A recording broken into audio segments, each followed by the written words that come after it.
कहाँ है अर्जो समा का मालिक जो चाहतों की रगें कुरेदे, हवस की सुर्खी रुखे बशर का हसीन गाजा बनी हुई है। कोई मसीहा इधर भी देखे, अरे कोई तो चारा गरी को उतरे, उफक का चेहरा लहू में तर है, जमी जनाजा बनी हुई है। रियासत मदीना का दावेदार इस मुल्क का वजीर आजम कहाँ है? कहाँ है वसीम अकरम पलस? वजीर सेहत पंजाब कहाँ है? ये रियासत के आला तरीन मुलाजिम और अवाम के मुहाफिज किसी नशे में धुत हैं, जिनको सरकारी अस्पताल के फर्श पर इन दरिंदों के हाथों घिसटती हुई एक बेटी नजर नहीं आ रही। प्यारे दोस्तों, तहसील हेडक्वार्टर अस्पताल पूरे वाला में रात 3 बजे ड्यूटी पर मौजूद नर्स को एक मरीज के दरिंदा सिफ्त लवाहिकीन ने मारपीट की, फर्श पर घसीटा और गालम गलोच की। उस पर सितम बालाए सितम ये कि अभी तक इन दरिंदों के खिलाफ कोई कानूनी कार्रवाई अमल में नहीं लाई गई।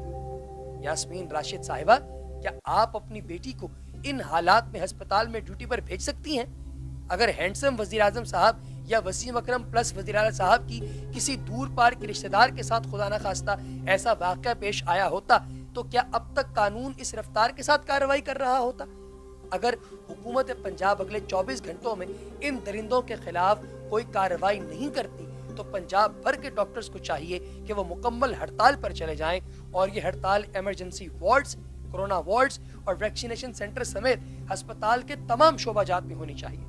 अगर आप भी फ्रंट लाइन वॉरियर्स को सिक्योरिटी नहीं दे सकते, तो ये इंतहाई घटिया किस्म की हरकत है, क्योंकि मुल्क के अंदर कोई दूसरा इदारा सही चले ना चले, 2 इदारे ऐसे हैं जिनको कभी गलत नहीं चलना चाहिए। एक उस मुल्क के एजुकेशनल सिस्टम को और दूसरा वहाँ के हेल्थ के निज़ाम को।